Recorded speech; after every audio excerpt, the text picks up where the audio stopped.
Hello and welcome to English 8A, your grammar course here for Primavera Online High School. I have put together an agenda for us today and what we're going to talk about. It's going to be pretty cut and dry. I'm going to ask you if you have any questions. I'm going to direct you to where I have some answers for some questions that you have asked. And then I'm going to talk to you about how to identify direct and indirect objects in sentences. So, number one, I'd like to answer your questions today.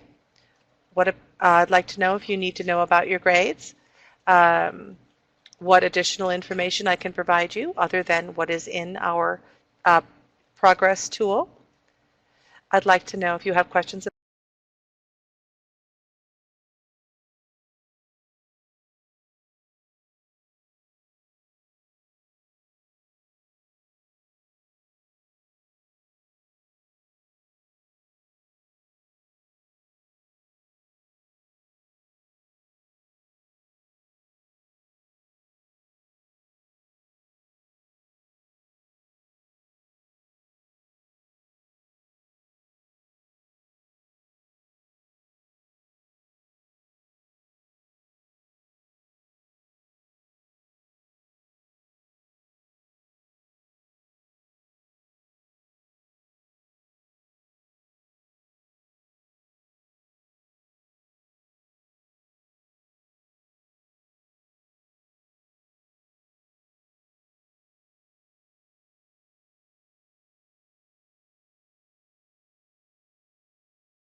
about your projects, particularly the writing projects, number 1 and 2. And I wanted to direct you to this left-hand screen to show you that in the English 8A Week 1 document, several of the questions that you have asked have been answered. So we want to know today about direct and indirect objects. You're going to be able to know how to identify them.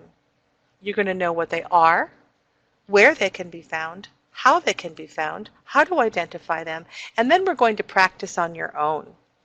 And that is also over here on the left-hand side, which you can download for yourselves.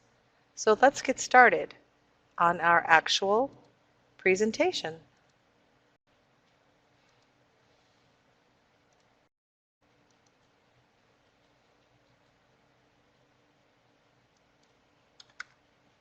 So today we're going to talk about subject and object pronouns. We cannot talk about direct and indirect objects if we are not talking about pronouns. So let's get started. This particular presentation is about gift giving. So as you can see, this person over here on the left is giving this person on the right a present. He opens it up and he says, "Oh, it's just perfect. The colors are just right for me." Me is highlighted in blue because me is a pronoun. Regifting. "Hi, Al. Happy birthday. I have a gift for you. I hope you like it." Again, those are pronouns. They are nouns that replace nouns. Now regifting again. "For me? Oh, I really like it." Then the first person asks, "Where did you get that shirt?"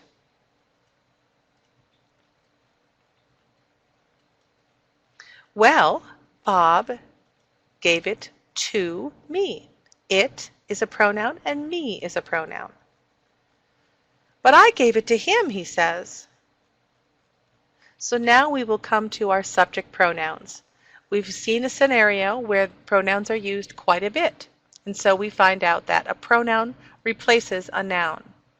A subject pronoun replaces a noun in a subject position. And as we have discussed before, subject is the noun that the whole sentence is based on, the noun that everything is operating out of. It's what the verb does, it's everything. So that's the subject pronoun. A pronoun replaces a noun. A subject pronoun replaces a noun in a subject position. Bob loves Linda. So Bob is the subject. If we change it to a subject pronoun, it would be he loves Linda. We've changed Bob to he. Then we talk about object pronouns.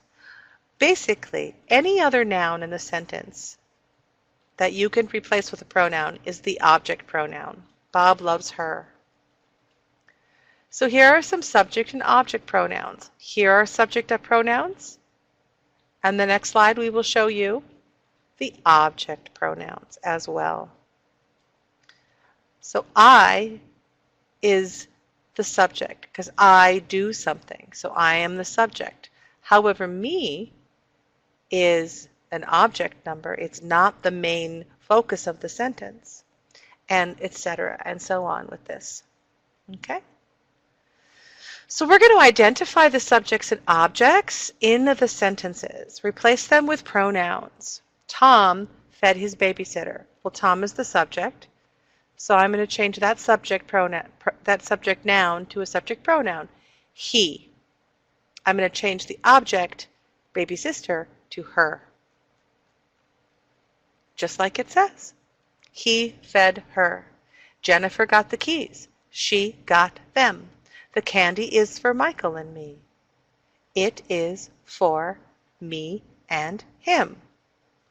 Hormoz and Shemi took the test. They took it. Which is how that looks. See? Really shortens up a sentence, doesn't it, folks?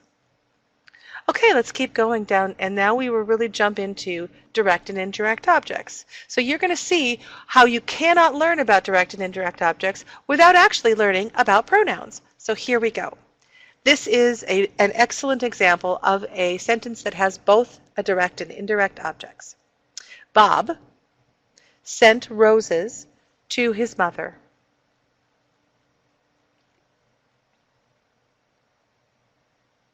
Bob sent roses, what, to his mother? Who? So what you're going to learn is this very important slide. All direct objects refer to what or who, and all indirect objects refer to whom and to what. So to whom is something being given or done? So Bob sent roses, direct object, to his mother, indirect object. So this is something you can always remember. Direct object is whom or what, and indirect object is to whom or to what. So let's talk some more about subject pronouns, direct object pronouns, and therefore indirect object pronouns. So we've already learned about subject and direct object pronouns. Here they are again as examples, and please feel free to use this. And then we scroll down and we're going to learn about indirect objects, pronouns. You can see they're very much the same, but it's not what you're giving, as in direct objects, what you're doing, it is to whom, as in indirect. Example, we're going to attempt to identify both the direct object and the indirect object in the sentence. My friend